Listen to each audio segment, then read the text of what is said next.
Hello friend. Hello friend, मेरी sister सुमन मौर्य आपको माता के गीत सुनाने वाले हैं।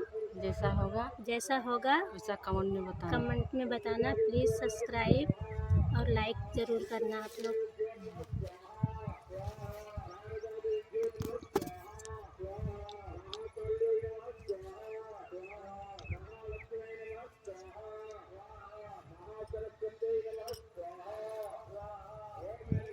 मैया हमरे लाल चिनरिया ओढ़े कब अबू हमरे अंगना बताव पंडा बाबा मयरिया कब यही बताव पंडा बाबा मयरिया कब यही बताव पंडा बाबा कब यही मोरे अंगनवा बताव पंडा बाबा हरवा लाई कंगना लाई हम चूड़िया बताव पंडा बाबा मयरिया कब यही बताव पंडा बाबा मयरिया कब यही बताव पंडा बाबा